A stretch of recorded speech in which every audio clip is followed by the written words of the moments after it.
রাত তখন 1:20। রাহুল হেঁটে হেঁটে বাড়ি ফিরছিল। সে একটা আগুন নেভানো কোম্পানিতে কাজ করে। রাস্তা এখন প্রায় ফাঁকা, শুধু স্ট্রিট লাইটের হলুদ আলোগুলো পড়ে আছে। আজ অফিস থেকে তার অনেক দেরি হয়ে গেছে বাড়ি ফিরতে। চারিদিকে অস্বাভাবিক নিস্তব্ধতা, যেন রাতটা থমকে গেছে। হঠাৎ তার মনে হলো খুব তেষ্টা পেয়েছে, চা খেলে ভালো লাগবে তার। কিন্তু এই রাস্তায় কোনো দোকান নেই। সে জানে কতবার এই পথ দিয়ে সে এসেছে, কোথাও কিচ্ছু নেই।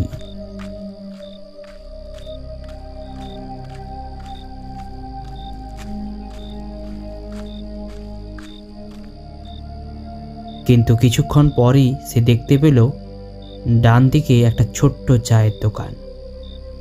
এটা সে আগে কখনো দেখেনি, তার চোখেও কোনোদিনও পড়েনি। ছোট্ট একটি দোকান, বাঁশের বেড়া দেওয়া, সামনে টিমটিমে আলো জ্বলছে। একটা কাঠের বেঞ্চ, পাশে ধোয়া ওঠা একটা ছোট্ট কেটলি, যেন একটা পুরনো আমলের দোকান, যার অস্তিত্ব থাকার কথাই নয়। দোকানের সামনে বসে আছে একজন চাওয়ালা। কুঁজো হয়ে বসা লোকটি নীল রঙের জামা আর কালো রঙের প্যান্ট পরা, মাথায় চুলগুলো এলোমেলো, চোখের নিচে গাঢ় কালি। রাহুল একটু দ্বিধায় পড়ল, কিন্তু গলাটা তার শুকিয়ে এসেছে। সে দোকানটির দিকে এগিয়ে গেল। চাওয়ালা ধীর কণ্ঠে বলল, চা খাবেন নাকি বাবু? রাহুল চমকে গেল। লোকটার গলা যেন কেমন একটা অদ্ভুত, যেন অনেক দূর থেকে আসছে। সে বলল, এত রাতে চায়ের দোকান খোলা রাখেন? চাওয়ালা মুচকি হাসল, চোখের কোণে তার অদ্ভুত ছায়া খেলা করছে। আমার দোকান তো রাতেই খোলে বাবু। রাহুলের শরীর হালকা শিরশির করে উঠল। রাহুল সন্দেহ সরিয়ে বলল, 1 কাপ দুধ চা দিন তো, আর দাদা একটু চিনি কম দেবেন। হ্যাঁ। চাওয়ালা নিঃশব্দে কেটলি থেকে চা ঢাললো গ্লাসে। গ্লাসে চাটা পড়ার সময় একটা অদ্ভুত আওয়াজ হলো, এই একটু চাপা ফিসফিসানি, কেউ যেন কাঁদছে। রাহুল খেয়াল করল চায়ের রং লালচে, ঘন, আর তাতে কিছু যেন একটা ভাসছে দেখা যাচ্ছে। সে 1 সেকেন্ডের জন্য থমকে গেল। চায়ে এটা কি ভাসছে? একটু ভালো করে দেখার চেষ্টা করতেই মনে হলো কিছু সরু হাড়ের টুকরো। ওটা দেখা মাত্রই তার গলা যেন শুকিয়ে গেল। আর ঠিক তখনই কোথাও থেকে একটা কুকুর ঘেউ ঘেউ করতে করতে তার দিকে ছুটে এলো এবং দোকানের সামনে দাঁড়িয়ে কাঁপতে লাগলো। চাওয়ালা ধীর কণ্ঠে বলল, বাবু, কুকুরেরা অদৃশ্য জিনিস দেখতে পায়। রাহুল চমকে তাকালো। মানে? চাওয়ালা হাসল, কিন্তু তার দাঁতগুলো একটু অদ্ভুত, কালচে, অসামান্য, যেন মানুষের দাঁত নয়। মানে আপনি যে চা খাচ্ছেন তার আসল স্বাদ বোঝার পর আর হয়তো আপনি কখনোই ফিরবেন না। রাহুল দ্রুত গ্লাস নামিয়ে দিল। সে উঠে দাঁড়িয়ে বড় রাস্তার দিকে যেতে লাগলো। চাওয়ালা এবার গভীর কণ্ঠে বলল, চা শেষ না করে গেলে ট্রেন ধরতে পারবেন না বাবু। যারা এখানে চা খায় তারা আর ফিরে যায় না। রাহুল অবাক হয়ে বলল, কিন্তু আমি তো ট্রেন ধরতে আসিনি, আমি তো আমার বাড়ি ফিরছিলাম। চাওয়ালা শুধু একটু মুচকি হাসল। রাহুল চারপাশে তাকিয়ে দেখল রাস্তা অন্ধকারে ঢেকে গেছে, কোথাও কোনো আলোর চিহ্ন নেই। চারিদিকটা যেন এক অন্ধকার কুয়াশার মধ্যে হারিয়ে গেছে। সে ধীরে ধীরে বলল, এটা কি হচ্ছে, এটা কি হচ্ছে আমার সাথে? চাওয়ালা এবার উঠে দাঁড়ালো। তার গায়ে এখন কোনো পোশাক নেই, যেন একটা কঙ্কাল দাঁড়িয়ে আছে। সে ধীর গলায় বলল, এই দোকানে যারা চা খায় তারা আর ফিরে যেতে পারে না বাবু।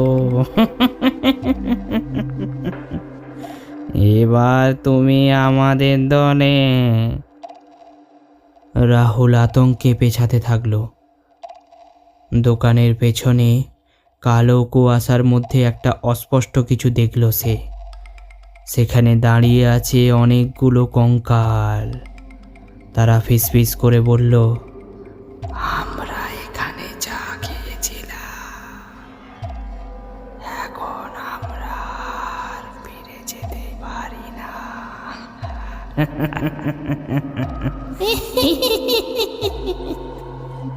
রাহুল চিৎকার করে ছুটে পালাতে গেল, কিন্তু তার পা মাটিতে আটকে গেল। চাওয়ালার লম্বা হাত তার দিকে ধেয়ে আসছিল। আমাদের দোকান রাতেই খোলা থাকে বাবু, নতুন ক্রেতা না পেলে আমাদের তো চলবে না।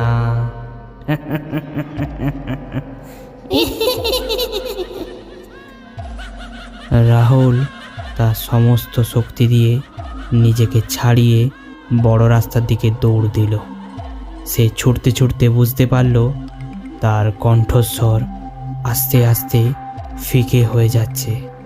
সে চিৎকার করতে চাইল, কিন্তু তার শব্দ যেন বেরোতে চাইল না গলা থেকে।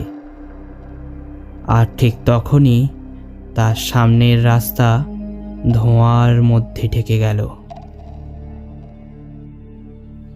পরের দিন ভোরে এক পথযাত্রী একটি লোককে রাস্তার ধারে অজ্ঞান অবস্থায় পড়ে থাকতে দেখল। আর একটা জিনিস লক্ষ্য করল সে, তার পাশে পড়ে আছে একটা চায়ের কাপ। চায়ের কাপের ভেতরে একটা ছোট্ট মানুষের হাড় ভাসছে, কিন্তু আশেপাশে কোনো চায়ের দোকান নেই। তবে রাত গভীর হলে যারা এই পথ দিয়ে যায় তারা মাঝে মাঝে একটা ফিসফিসানি শোনে, চা খাবেন না বাবু।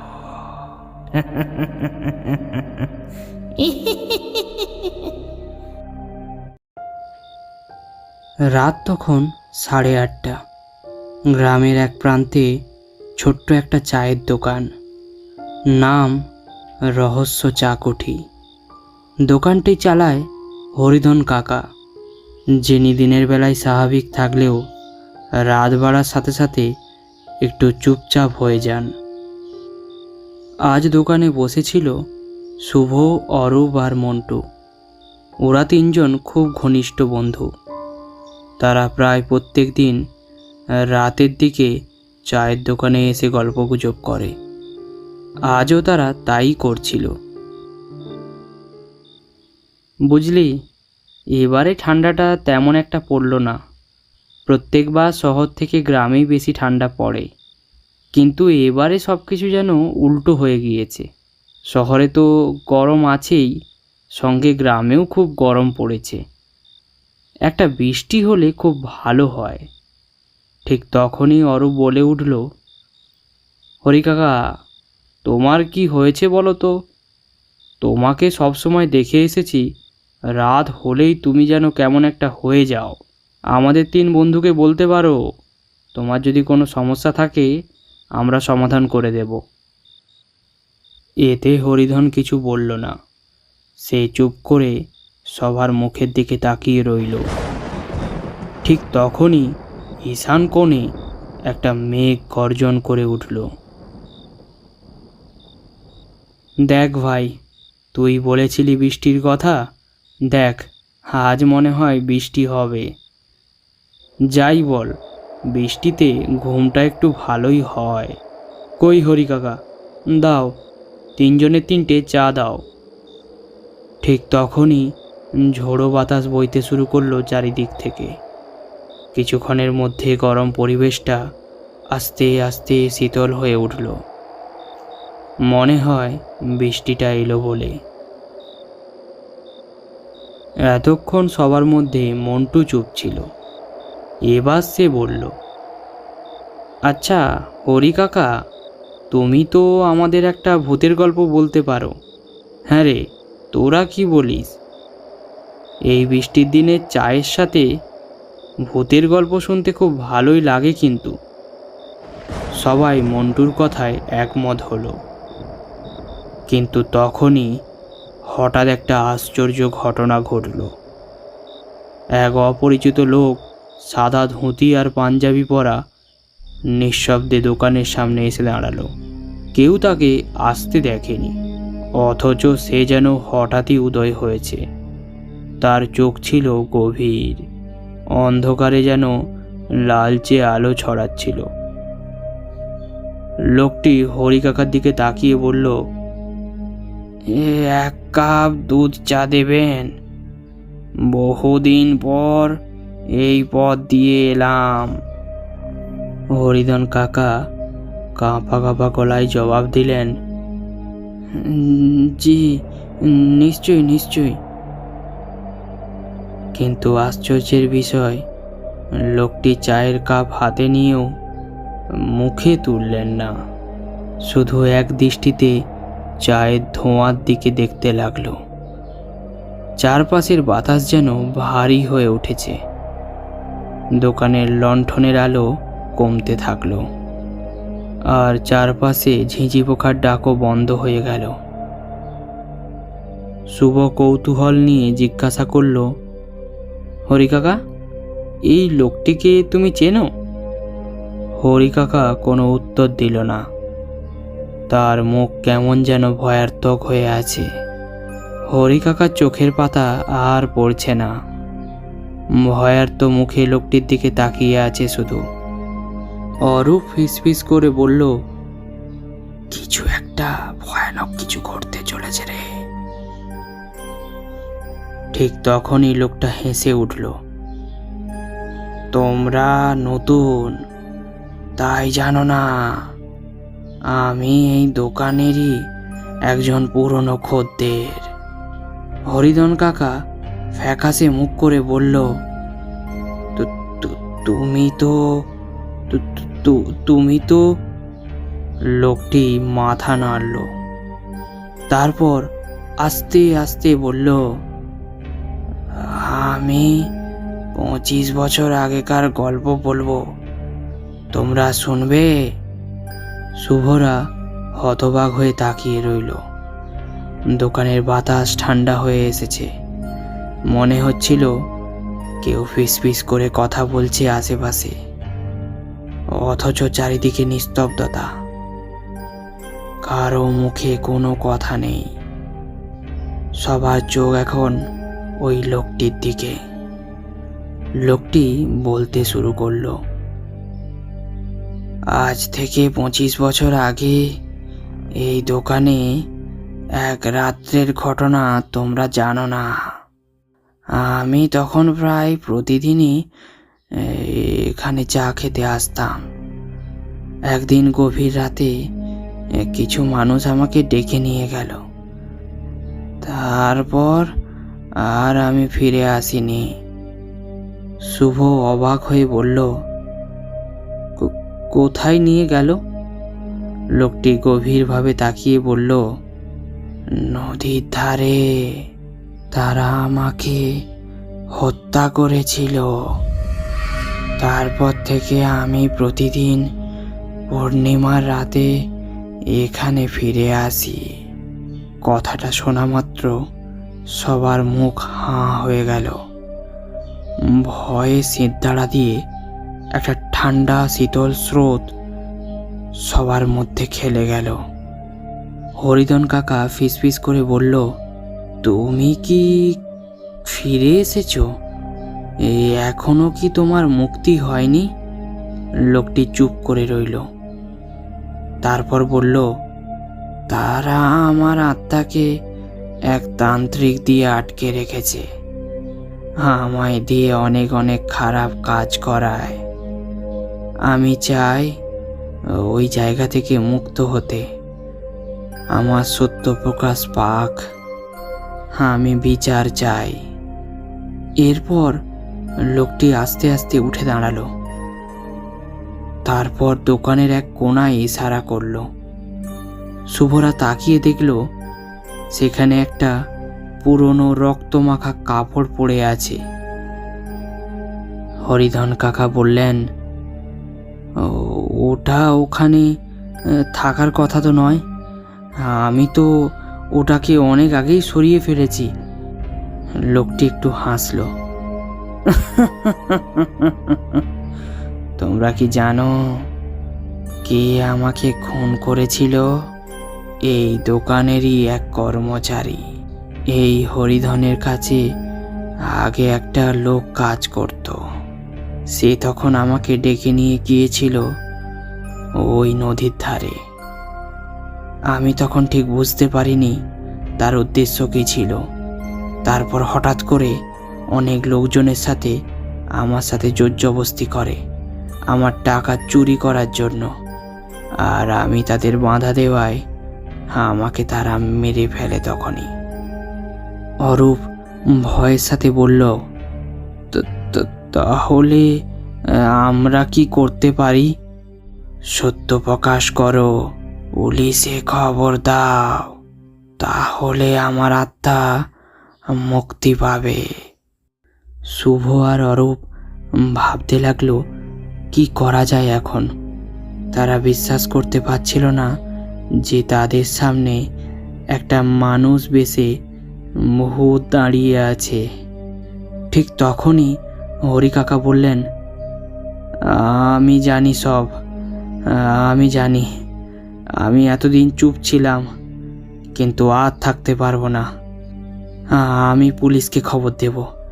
আমি তোমার বিচার চাইব। তারপর তিনি পুলিশকে ফোন করলেন। কিছুক্ষণের মধ্যে পুলিশ চলে এলো।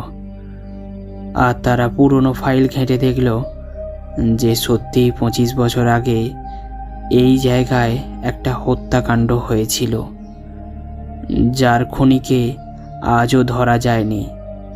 এতদিন ধরে এই লোকটির মৃত্যু রহস্য হয়ে রয়ে গিয়েছিল গ্রামবাসীর কাছে। পরের দিন সকালে পুলিশ পুরনো হত্যার রহস্য উদ্ঘাটন করে। খুনি তখনও জীবিত ছিল। তাকে গ্রেপ্তার করা হয়। শুভ, অরূপ আর মন্টু বুঝতে পারল এই দোকান শুধু এক কাপ চায়ের জায়গা নয়, বরং এখানে লুকিয়েছিল এক আত্মার দীর্ঘদিনের অপেক্ষা। আর সেই অপেক্ষা অবসান ঘটল আজ, চায়ের দোকানের ভৌতিক অতিথির রহস্যময় আগমনের মাধ্যমে।